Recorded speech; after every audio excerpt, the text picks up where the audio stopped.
আল্লাহু আকবার, আল্লাহু আকবার।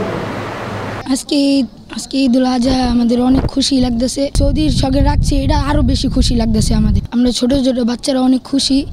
আজকে গরু জব দিবে, আজকে গোশত খাবো, অনেক ভালোই লাগতেছে। আজকে ঈদুল আজহা সবাই সঙ্গে কোলাকুলি করলাম, সবাইকে দেখলাম, অনেকই ভালো লাগলো। কিছু সংখ্যক লোক আছে, আলেমগণ আছে, যারা ধর্মের অপব্যাখ্যা করে, অপব্যাখ্যা অনুযায়ী চলে, ধর্মটাকে বিভিন্নভাবে বিভিন্ন দিকে ধাবিত করছে। তারাই এই বিভিন্ন অপব্যাখ্যা দেওয়ার কারণে এদের প্রতি জঙ্গিবাদ, অমুক সমুক ইত্যাদি কিছু বলে থাকে। আমরা আশা করি আমাদের এই নিয়ম কানুনটা, অর্থাৎ একই দিনে ঈদ, একই দিনে রোজা এবং এটা পালন করে আসবে।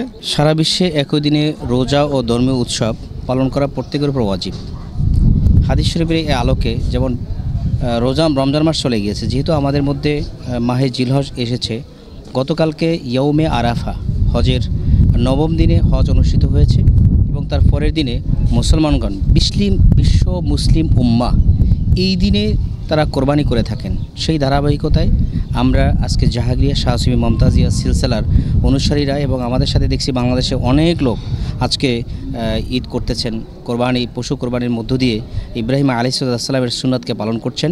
অর্থাৎ গতকালকে মাহে জিলহজের নবম তারিখ ছিল, ইয়ৌমে আরাফা বা হজের দিন ছিল, আর হজের দিনের পরের দিনই হয় কোরবানি, যেটা আমরা জাহাঙ্গীরিয়া সিলসিলা সেই 1800 শতাব্দী থেকে আমাদের সিলসিলা করে আসছে, আজ অবধি করে যাচ্ছে। এবং আমরা চাই বিশ্ব মুসলিম যেভাবে হজের পরের দিনে কোরবানি করে থাকেন, বাংলাদেশ সহ কয়েকটা রাষ্ট্র, কয়েকটা রাষ্ট্র এটা করছে না। আমাদের দাবি হচ্ছে এই বাংলাদেশ সহ বাংলাদেশ, ভারত, পাকিস্তান, এই অল্প কয়েকটা রাষ্ট্র, অর্থাৎ এই সর্বভারতীয় যা আছি, এই রাষ্ট্রগুলো করছে না। আমার দাবি হচ্ছে তারা যেন সবাই একসাথে মুসলিম উম্মাহ একত্র হয়ে, অর্থাৎ হজের পরের দিনে যে কোরবানিটা, এটা যেন করে।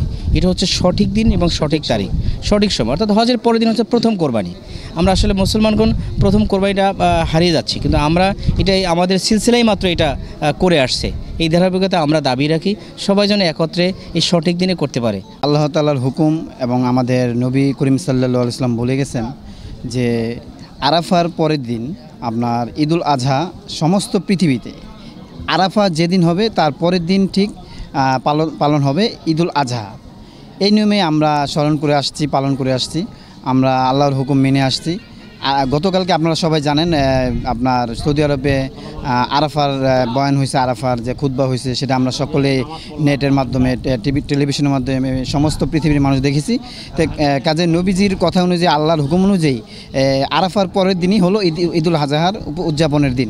সেই মর্মে আমরা আজকে পবিত্র ঈদুল আজহা উদযাপন করিতেছি।